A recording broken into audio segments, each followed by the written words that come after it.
이런 제목으로 말씀 전할 때에 내게 주시는 말씀으로도 꺼내받는 복된 시간 되길 바랍니다.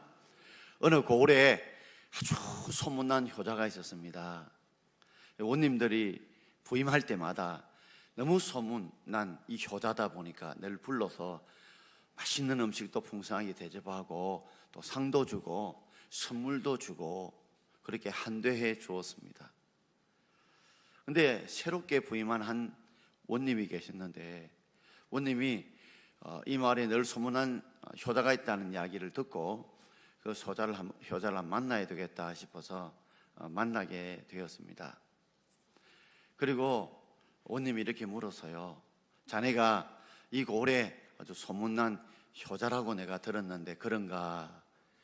라고 물으니 그 효자가 지극정성껏 부모님을 잘 섬기고 있습니다, 효도하고 있습니다, 그렇게 대답을 하자 원님이 그렇다면 당신의 부모님의 형편은 어떤가? 라고 묻게 된 겁니다.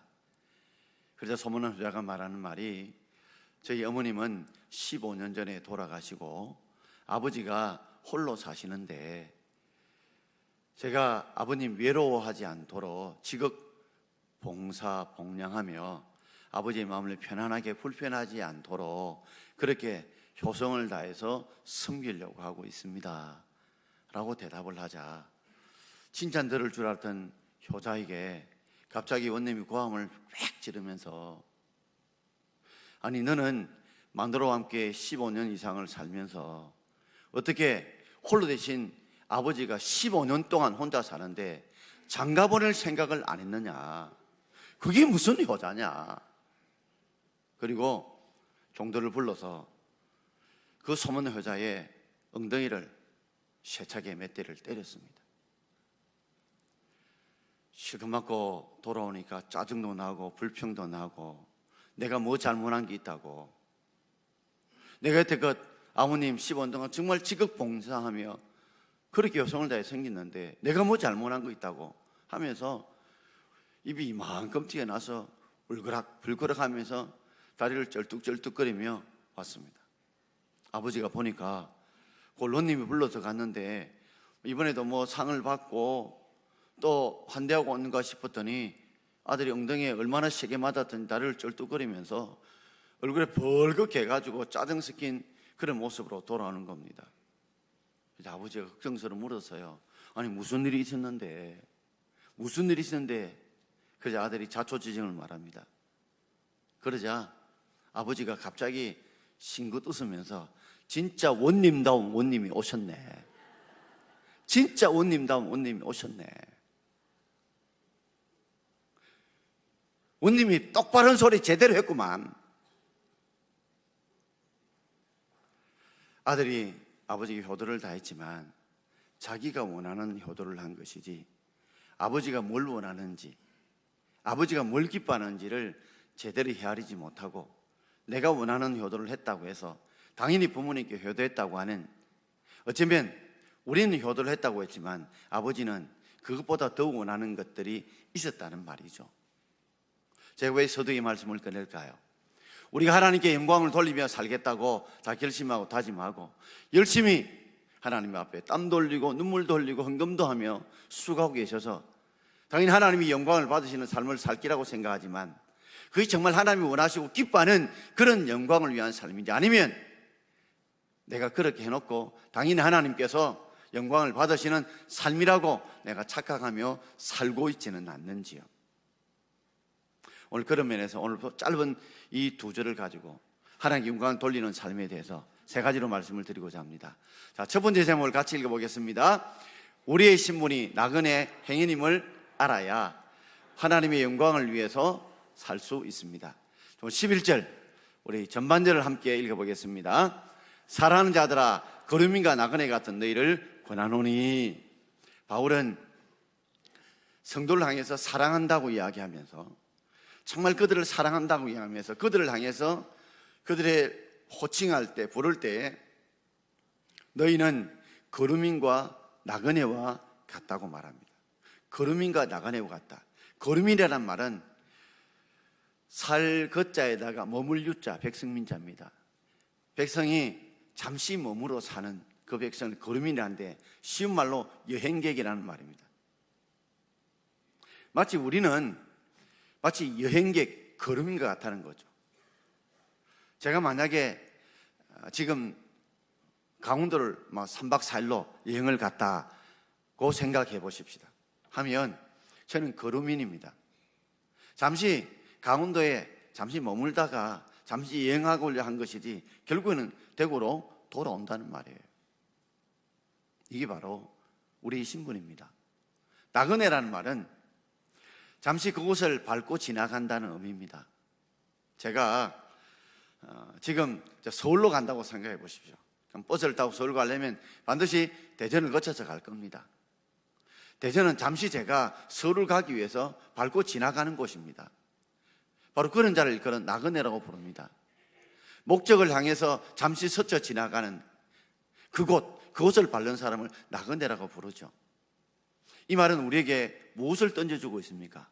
우리의 영적인 신분은 바로, 영적인 고향은 바로 우리가 천국 백성이고 바로 천국이 우리가 가야 될 본래 고향이라는 말입니다. 잠시 이 땅에서 여행객처럼 천상명 시인이 말한 것처럼 열심히 한번 소풍한 인생 가운데 즐겁게 살다가 다시 고향으로 집으로 돌아가는 것이요, 잠시 나그네처럼 이 땅을 밟고 살다가 나중에는 고향된 천국으로 돌아가야 될 그 천국 백성, 하나님 백성이라는 것을 우리에게 가르쳐 줍니다. 왜요? 이미 예수 믿고 구원받은 백성은 이 땅이 우리가 살 영원한 본향이 아니라 하나님이 만들어 놓으신 저 천국, 영원한 저 천국에 우리가 영원히 살 영생을 누려야 될 그 본향이 바로 천국이요, 우리가 천국의 백성인 줄 믿습니다. 근데 우리는 종종 살아가면서 이 땅이 마치 전부인 것처럼, 이 땅에서 영원히 살 것처럼 우리가 살고 있지는 않는지요. 우리가 잠시 머물다 갈 인생이라고 생각한다면, 잠시 여행객이요 지나간 나그네로 간다면 우리는 더 많은 걸 소유하려고, 더 많은 걸 움켜쥐려고 하지 않을 것입니다.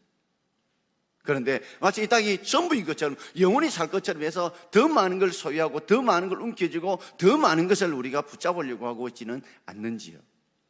어떤 여행객이 어떤 동리를 걸으면서 여행을 하고 있었습니다.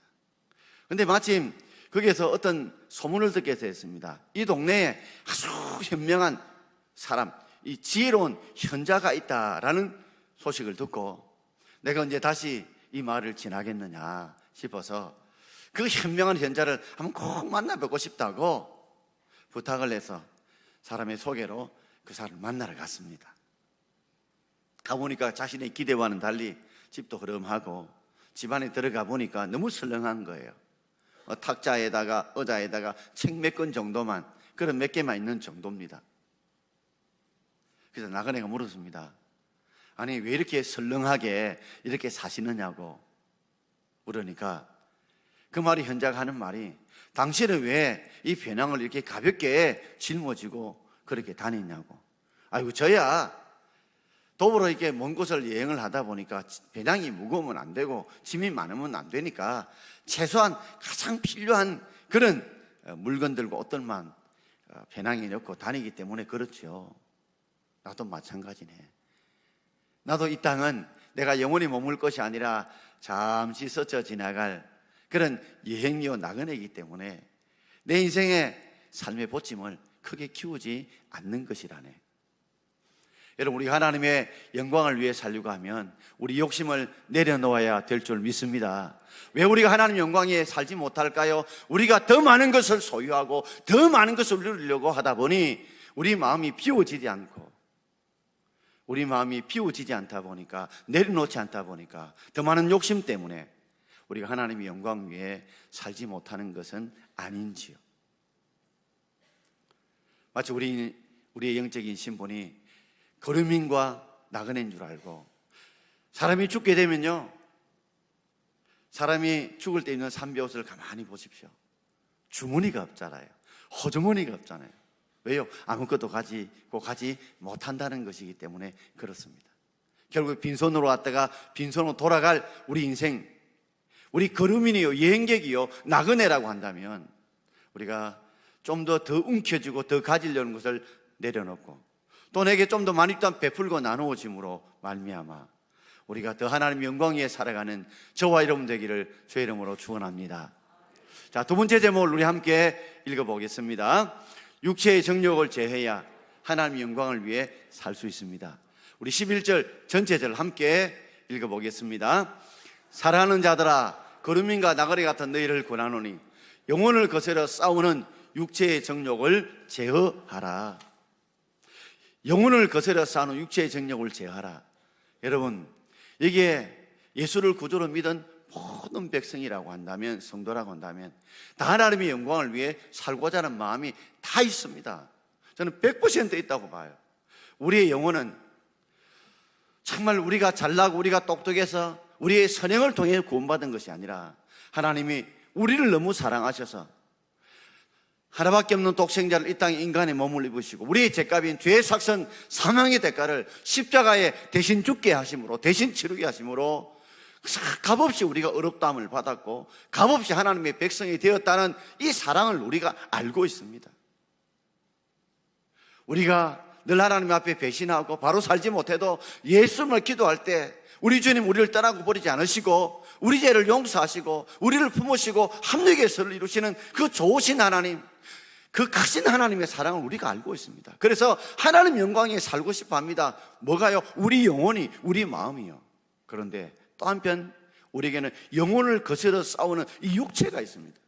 육체 속에 육체의 정욕, 욕심이 있다는 말이죠. 이 욕심은 하나님의 영광보다 내 영광을 위해서, 하나님의 뜻보다는 내 뜻을 위해서, 하나님의 원보다는 내 원을 위해 살고 싶은 이 육체의 정욕과 하나님의 영광 위해 살고자 하는 이 영혼이 싸우고 있는 것입니다. 이것은 죽을 때까지, 주님 부르시는 그날까지 그칠 수 없는 영원한 전쟁을, 영적인 전쟁을 우리가 치르고 있는 것입니다. 오늘 여기에 참배 오신 여러분, 어제 많이 피곤하셨죠? 토요일 되면 막 일도 많고 피곤하고, 그런데다가 기온차는 심하니까 더 피곤한데, 혹시 오늘 교회 오실 때 오늘 좀 쉬었으면 좋겠다, 오늘 교회 좀 안 갔으면 좋겠다, 그런 생각 혹 가지신 분이 있으셨죠? 그런데 찬양대원이니까 가야 되고, 중직자니까 가야 되고, 오늘 설거지 당부니까 가야 되고, 교사니까 가야 되고, 그래도 지난주 받아 먹었으니까 이번 주는 가야지. 그런데 오늘 그렇게 마음이 갈등하다 못 오신 분도 계십니다. 어떤 데는 새벽 기도에 꼭 가야지 해서 보니까 시간이 좀 남았어요.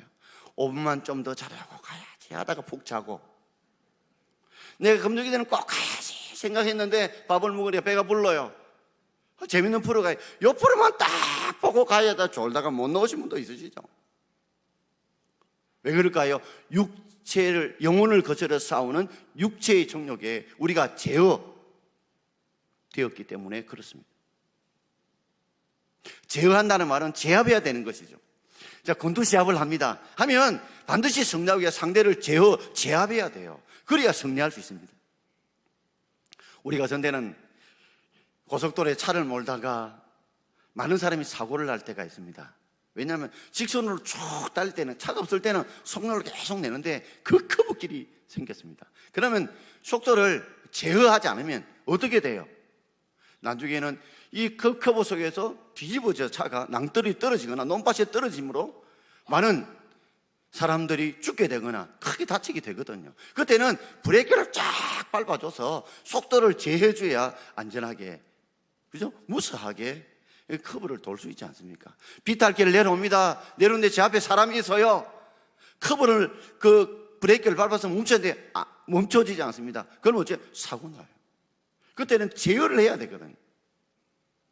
우리 영혼들은 하나님의 영광을 위해 살고자 합니다. 그러나 우리 육체는 우리의 욕심을 따라 살고 싶은 이 싸움에서 우리가 영혼이 육체의 정욕을 제어하지 못하기 때문에, 영혼을 거스려 싸우는 육체의 정욕을 제어하지 못하기 때문에 우리가 하나님의 영광을 위해서 살지 못한다는 말이에요. 우리 모두는 다 하나님의 영광 위해 살고 싶은 마음이 있습니다. 그런데 오늘도 영혼을 거스려 우리와 싸우는 육체의 정욕, 육체의 욕심을 우리가 제압하지 못하기 때문에 우리가 그 삶에서 지고 만다는 것입니다. 결국 이겨야 하나님의 영광을 위해 살 수 있다는 말이죠. 로버트 루이스 스티븐슨이라는 사람이 보물섬이라는 책을 지었는데, 그가 또 지은 단편 소설 중 하나가 치킬 박사와 하이드라는 이야기입니다. 그 이야기를 보게 되면 이 치킬이라는 사람이 의학 박사인데 정말 사랑이 많은 사람이에요. 그래서 무료로 환자들 병을 다 치료해주고 홀로 사는 그런 여인들이나 참 고아들을 잘 챙기고 사랑해주고 베풀어주고 인사도 잘하고 사랑도 많이 베푸는 사랑과 존경의 그런 사람으로 말의 소문이 자자했습니다. 그런데 어느 틈엔가 그 마을에 하이드와 같은 아주 흉악한 사람이 나타난 겁니다. 밤이면 사람들을 때리고 죽이고 여자를 겁탈하고 악한 것들을 빼앗고, 이 흉악범인 하이드 때문에 사람들이 살 수가 없습니다. 그런데 드디어 그 사람을 잡았어요. 가면을 벗겼습니다. 사람들이 경악하고 놀랐습니다. 알고 보니까 그 사람이 치킬 박사였습니다. 왜 스티븐슨이 이 이야기를 기록했을까요? 우리에게는 이 양면의 얼굴을 가지고 있다는 것입니다. 어떤 때는 우리가 은혜를 받으면, 영혼의 은혜를 받아 육체의 정욕을 제하면 치킬 박사처럼 베풀고 나누고 섬기는 하나님의 의의 병기, 의의 무기 되어 우리가 살아갑니다. 그러나 우리가 은혜 받지 못하고 은혜에 붙잡히지 못하고, 그러면 우리 속에 육체의 정욕이 영혼을 이겨서 영혼을 제압해서 우리가 불의의 무기로 사용되어서 마치 우리가 하이드처럼 그렇게 선하신 분이, 선한 말을 하고 선행동하는 분이 어느 틈에 말이 거칠어지고 행동이 거칠어지는 그런 이중적인 모습이 저와 여러분께는 없습니까, 여러분? 당연히 있다는 것이죠. 우리가 은혜 받으면 우리가 의의 무기로 사용될 수 있고, 은혜 떨어지면 우리가 불의의 무기로 사용될 수밖에 없습니다. 우리가 은혜 받으면 말도 부드럽게 하고 눈빛도 부드럽고 베푸는 것도 좀 넉넉하고, 은혜 떨어지면 남의 허점 쳐다보고 남의 잘못 쳐다보고 과함 지르고 불평하고 원망하고. 우리 속에는 이 이중성을 가지고 있습니다. 오늘 사랑하는 성도 여러분, 우리 모두 하나님 영광을 위해 살고자 합니다. 그렇다면 영혼을 거스려 싸우는 이 육체의 욕심, 이 정욕을 제어하고 제압할 수 있는 저와 여러분 되길 바랍니다. 만약에 우리 힘으로 제압한다면 삼손 같은 사람은요 완전히 육체의 정욕을 제어해야 되죠. 그런데 힘으로 제압할 수 없었던 이유는 삼손 역시 육체의 정욕에 사로잡히고 말았죠. 범하고 말았습니다. 뭐 지혜를 가지고 제압할 수 있다. 그러면 지혜의 왕이요 시과 같은 솔로몬은 그 육체의 정욕에 빠지지 말아야 되는데 육체의 정욕에 빠지고 말았잖아요. 경험을 가지고, 그러면 산전수전 다 겪었던 이 다윗 같은 사람은 우리 아내를 범하지 말아야 되죠. 근데 범하고 말았어요. 아니, 돈으로 제압할 수 있다면 재벌들은 다 성자되어야 되겠죠. 그러니 힘으로도, 인간이 가진 지혜와 경험으로, 돈으로도 육체의 정욕을 제압할 수 없다는 겁니다. 우리 속에는 여러 제압이 있지만 크게 세 가지 정욕이 있습니다. 하나는 그 성적인 정욕과, 그리고 물질의 정욕과, 그리고 자리, 권세의 정욕이 있습니다. 20, 30대면 육체의 정욕이 강하고, 그리고 30대, 50대를 보면 물질의 정욕이 강하고, 50대에 보면 자리, 권세의 정욕이 강하지 않습니까? 이걸 어떻게 우리가 영혼을 거쳐 싸우는 이 육체의 정욕을 제어하고 제압해야 하나님 영광 위에 사는데, 성경은 우리 이 방법을 이렇게 말씀해 주고 있습니다. 갈라디아 5장 16절입니다. 우리 함께 읽어보겠습니다. 내가 이르노니 너희는 성령을 따라 행하라. 그리하면 육체의 욕심을 이루지 아니하리라. 아멘. 우리가 육체의 욕심, 육체의 정욕을 이루지 않는, 제압할 수 있는 길이 뭐냐? 성령을 따라 행하라 그랬습니다. 마치 이 따라는 말 속에 이런 의미가 들어있습니다. 혹시 우리 어르신들 멀리 여행을 가거나 또는 해외여행을 가게 되면 가이드가 안테나 같은 거 하나 들고 깃발 하나 딱 들고 저 이 깃발 보고 저를 따라오세요 그럽니다. 그러면 그 깃발 보고 줄줄 따라갑니다. 성령을 따라라는 말은 성령께서 우리의 육체의 정욕대로 살지 않도록 하나님의 영광을 위해 살도록 우리를 인도하시는 줄 믿습니다. 따라합시다. 머리는 인도하시고 가슴으로는 감동 주시고, 분명히 성령께서 우리에게 머리로 인도하시고 깨우치시고 가슴으로 감동을 주십니다. 따라 행하라, 가이드를 따라가자 순종하라는 것처럼 주시는 인도와 감동을 따라합시다. 손과 발로 순종하라. 그리하면 성령의 권능을 부으신다. 할렐루야. 결국 이길 힘을 우리에게 주신다는 겁니다. 우리 하나님께서 우리에게 머리로 인도하시고 가슴으로 감동 주는 것을 우리가 순종할 때, 그때 손과로 순종할 때 누가요? 성령님께서 우리에게 뭐요? 권세와 능력을 주심으로 육체의 욕심을 따르지 않고 이길 수 있는 힘과 은혜를 주실 줄 믿습니다. 여러분, 오늘도 예배를 드리고 기도하고 찬송하면 나도 모르는 사이에 뭔가 은혜와 그리고 기쁨이 있게 될 때, 그때 되면 사랑할 수 없는 자도 사랑하고 용서할 수 없는 자도 용서하고 감사할 수 없는 것도 감사할 때가 있지 않습니까? 배가 너무 고파요. 온 힘이 축 처져요. 아무것도 하기 싫어요. 조그만 물건도 못 들겠어요. 그런데 점심 때 밥을 탁 먹고 국도 먹고 이래 먹다 보면 뭐가 생겨요? 이 국이 뭐로 바뀌어요? 음식이 에너지로 바뀌어요. 그러면 짐도 덜 수 있고, 그리고 무거운 일도 덜 수 있고, 일도 할 수 있는 것과 똑같습니다. 육체의 정욕을 이길 힘은 바로 성령 하나님 주시는 힘인 줄 믿습니다. 은혜와 지혜인 줄 믿습니다. 그러므로 성령의 인도하심과 감동이 오거든 미루지 말고 즉각 순종하십시오. 미루면 사탄이 틈탑니다. 남을 도우려고 할 때 즉시 도와야 되고, 기도할 때 즉시 해야 되지, 조금 있다가 나중에 하면 좀 더 자자, 좀 더 늦자, 좀 더 졸자 하다 보면 불순종하게 돼요. 그 틈 사이에 마귀가 들어온단 말이죠. 자, 이 세 번째입니다. 제목을 같이 한번 읽어보겠습니다. 선한 일을 하는 것이 하나님께 영광을 돌리는 삶입니다. 자, 첫 번째는 우리 신분이 거름인과 나그네인 걸 좀 알아야 내려놓을 수 있습니다. 뿐만 아니라 우리 영혼을 거스르는 육체의 정욕을 제압하고 제어해야 됩니다. 뿐만 아니라 적극적으로 본다면 우리는 선한 일을 해야 됩니다. 우리 12절 말씀을 우리 함께 읽어보겠습니다. 자, 베드로전서 2장 12절입니다. 너희가 이방인 중에서 행실을 선하게 가져 너희를 악행한다고 비방하는 자들로 하여금 너희 선한 일을 보고 오시는 날에 하나님께 영광을 돌리게 하려 함이니라. 아멘. 너희가 이방인 중에서, 하나님 믿지 않는 백성들 중에서 너희들이 행실을 선하게 가져라. 세상 사람과 구별되이 그들이 악을 한다 악으로 갚지 말고 행실을 선하게 가져서 너희를 악행한다고 비방하는 자들, 이 이방인들에게 너희 선한 일을 보여줌으로, 행하여 보여줌으로 오시는 날에, 누가 오신다는 겁니까? 예수님이 다시 오신 날에, 재림의 날에 누가요? 이방인들이, 너희를 악행한다고 비방하는 자들이 하나님께 영광을 돌리도록 하라는 것입니다.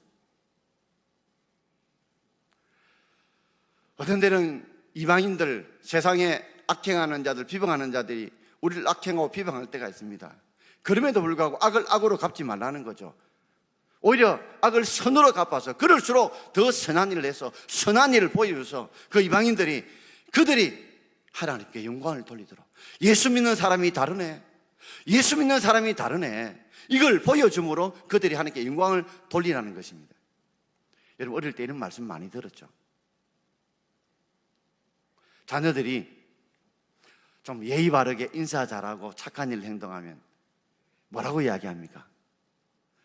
어느 집에 자녀냐 물으면서 참 그 아버지 엄마 자녀 교육 잘 시켰네 라고 이야기합니다.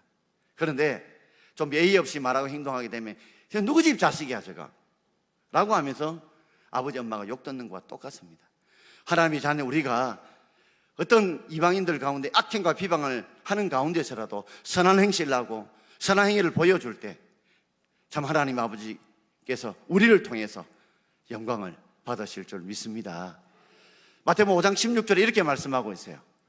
마태복음 5장 16절을 우리 함께 읽겠습니다.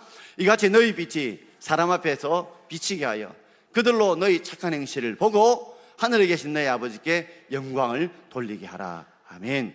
우리를 이끌어 세상의 빛이라고 부릅니다. 왜요? 세상 자체는 어두울 수밖에 없어요. 그래서 예수 믿는 우리들로 하여금 세상의 어둠을 몰아내고 세상의 참 빛을 비추어 나가라. 그 세상의 빛이 뭘까요? 바로 착한 행실을 보여주는 겁니다. 초가 녹아야 기름이 그죠? 없어져야 거기에서 빛이 나듯이 우리가 우리 욕심을 죽이고 우리가 희생하고 헌신해야 그 가운데 빛이 나타나는 것처럼 선한 일이 보여지는 것처럼 그들로 너희 착한 행실을 보고 했는데 이 그들이라는 말이 또 한 대 걸립니다. 그들로 너희 착한 행실을 보고 그들로 하늘에 계신 너희 아버지께 영광을 돌리게 하라는 것입니다. 우리가 영광을 돌리는 것이 아니라 그들로 세상에 믿지 않는 사람들로 우리의 착한 행실을 보고 그들의 입에서 하나님 아버지께 영광을 돌리도록 하라는 것입니다. 우리 삶을 가만히 보면 예수 믿는 사람은 세상과 구별되어져야 됩니다. 그러기 위해서는 우리가 먼저 희생하고 죽어지는 그러므로 선한 행실을 보여줘야 되는데 참 그것이 힘들고 어렵습니다. 혹시 여러분 파인애플 이야기 조만한 속죄자한테 읽어본 그 있으신 분들 계시죠? 거기 보면 파푸아뉴기니아에 선교사님이 실제 선교하러 갔던 실제 이야기입니다. 이 파푸아뉴기니아에 갔더니 식인종 돈 많은 아주 못 사는 나라죠.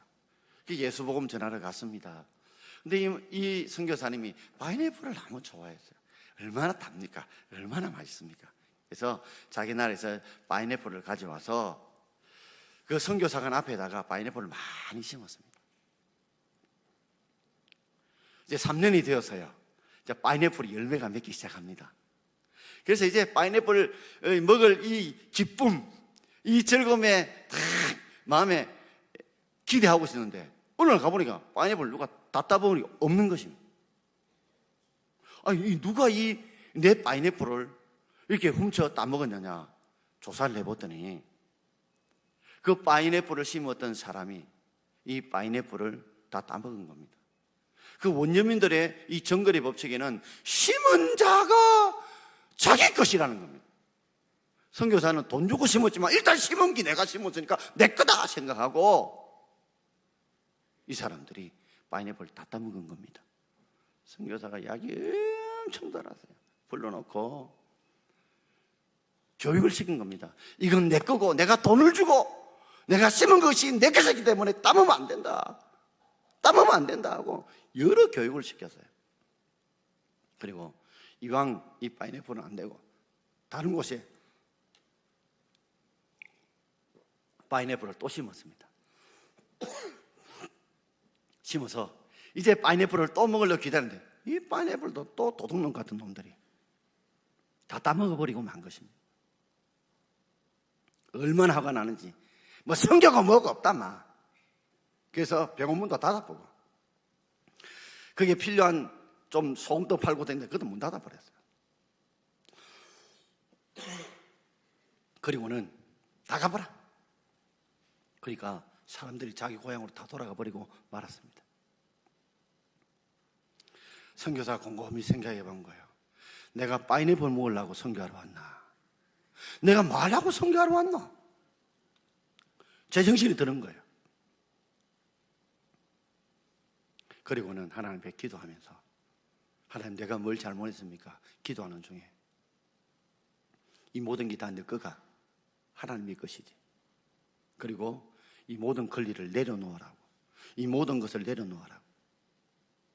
그리고는 그 모든 걸 다 내려놓기 시작했습니다. 근데 또 파인애플이 열리는데도 불구하고 이 선교사님이 그 원주민들을 불러놓고 욕도 하지도 않고 구정도 하지 않았고 뭘 하지도 않는 것입니다. 여러분, 제가 이전에는 설교할 때요 떠들면 고함을 되게 질렀습니다. 그러면 깰 줄 알았어요. 근데 제가 몇 년 지나 이게 정말 나쁜 방법인 줄 알았어요. 고함 지르면 지를수록 더 깊이 자더라는 겁니다. 근데 조용하면요 설미없이 눈을 깹니다. 그처럼 선교사님께서 이렇게 교육시킨다고 되는 게 아니다를 깨닫고 모든 걸 내려놓고 자, 이 파인애플 누구든지 따먹으라고 그랬어요.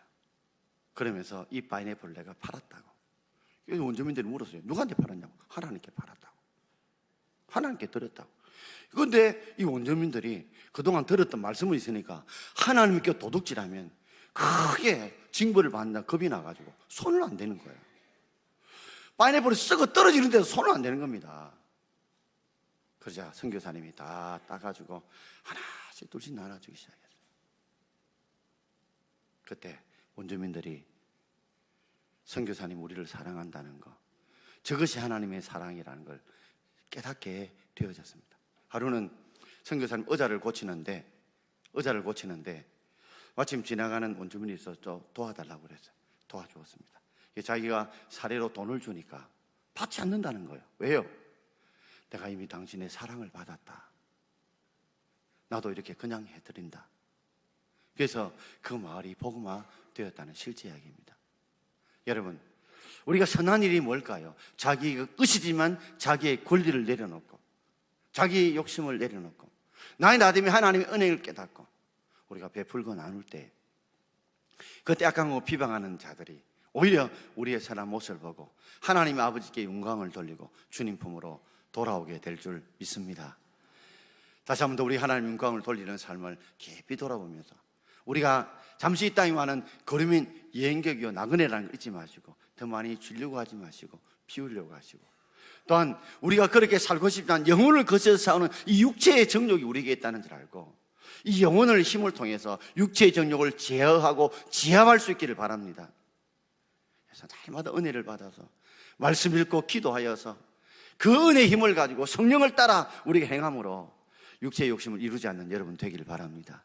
그리고 악행을 비방한 자를 그것이 악을 악으로 갚지 말고 오히려 선으로 악을 이김으로 우리가 먼저 베풀고 나누어 줌으로 예수님처럼 하늘에 미리 떨어져 하늘 그대로 있으면 아무것도 못 맺지만 미리 떨어져 죽으면 많은 열매를 맺는 것처럼 날마다 우리의 욕심을 죽일 때 내가 날마다 죽어질 때 우리를 통해 많은 열매 맺기를 주의 이름으로 축원드립니다.